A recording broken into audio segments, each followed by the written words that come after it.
for solving for pH, and you need to know when to use each one. All right. We're going to walk through some qualities of a good buffer. Where was my slide? I had this written down. Here it is. I wanted to write these out for you guys. In the slides on chapter 10, you'll see these already printed out, but I wanted to write them out and walk through them with you. So if you don't have the slides for chapter 10 off Blackboard, that's okay, because we're going to write out what it says anyways. Number one quality of a good buffer. Contains, guess what? A weak acid and conjugate base, okay? So if I ask you a multiple choice question, I said which of the following would make a good buffer, and I give you several options that include strong acids, you better not pick those options because it has to be a weak acid and its conjugate base, all right? Quality number two, a good buffer contains approximately equal amounts of weak acid and conjugate base. Remember, we abbreviate weak acid HA and conjugate base A minus. This is the weak acid. This is the conjugate base. Okay? You want the concentrations, what this is saying is you want your concentration of weak acid to be about equal to the concentration of the conjugate base. Okay? If we had way more conjugate base and very little weak acid, then we would not be prepared to react with a strong base that might be added to our system. Or vice versa, if we had very little of the conjugate base, like very little of this, and we had a whole lot of the weak acid, we could not respond very well as a buffer to the addition of any strong acid, okay? So you want to have equal concentrations of both. That is important, so that you can react or shift your equilibrium either way when whether you add an acid or a base. You're prepared, in other words. Okay, what this means when you look at this equation up here, if the concentration of A minus and the concentration of HA are equal, let's just say they're both 1 molar. What is the log of 1 divided by 1? Put that in your calculator for me. Essentially, the log of 1. What you should find is that it equals 0. If that equals 0, then that means, mathematically, this whole term is equal to 0, and it goes away. What are you left with?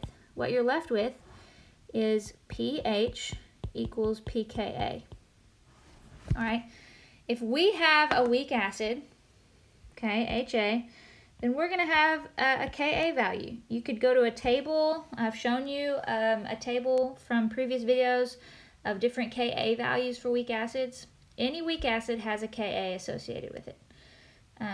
That's what we call the dissociation constant, Ka, dissociation constant.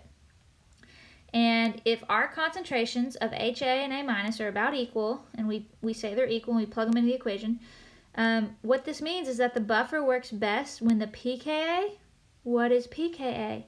pKa is, well, I started writing it wrong. The negative log of, guess what? Ka. Remember, P stands for the negative log. So whenever you take the negative log of this Ka value, you get pKa. And the buffer works best when the pKa of our weak acid is about equal to the pH we want our buffer to be at.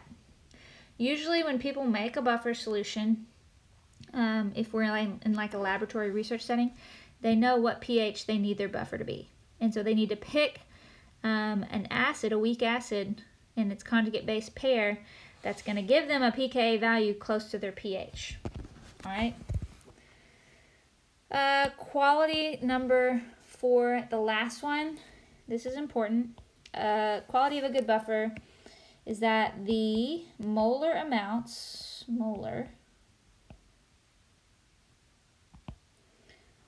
of weak acid, HA, and conjugate base, A minus, are about 10 times greater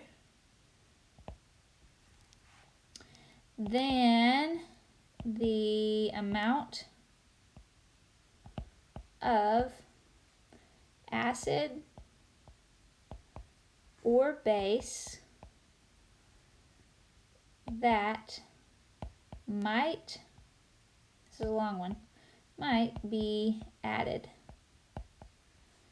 to the buffer. Let me reread all this. The molar amounts of the weak acid and the conjugate base are about 10 times greater than that of the amount of acid or base that might be added to the buffer. So in other words, we have some buffer system in place and we start adding in, if we have very little weak acid and conjugate base, then let's say we start adding a strong base to our buffer system, we might not have enough of our buffer components, these things, to neutralize very much strong base that we add, or very much strong acid.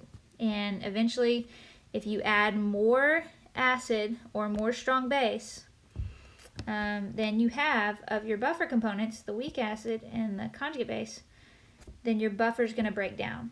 Okay, so you want to have a lot, meaning you want to have 10 times the amount of any acid or base that could be added to your buffer solution so that you know your buffer won't break down.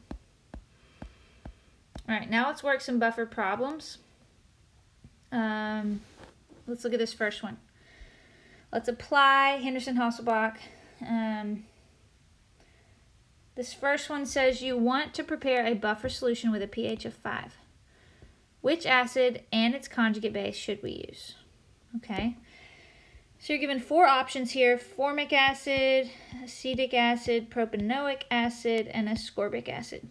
And you're given the Ka values for all these things. Now remember, one of our qualities of a good buffer was that our pH, whatever the desired pH of our solution is, here it's a pH of 5, we want our pKa of our weak acid to be equal to that.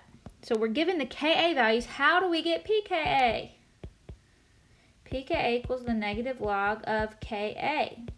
So let's take the negative log of all these numbers and see which one gives us a pKa that's closest to 5. That's the one we should use. So if you do the negative log of 1.8 times 10 to the minus 4, you should get a pKa value that is equal to 3.74.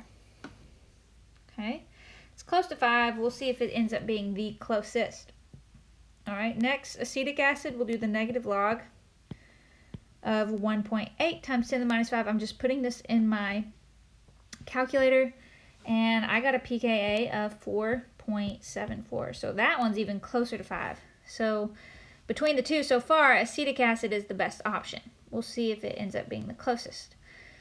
Propanoic acid, we'll do the negative log of 1.3 times 10 to the minus 5. pKa comes out to be 4.89. That one's definitely the closest so far. Can ascorbic acid get any closer? Negative log of 7.9 times 10 to the minus 5. I got a pKa value of 4.10. Nope, not closer.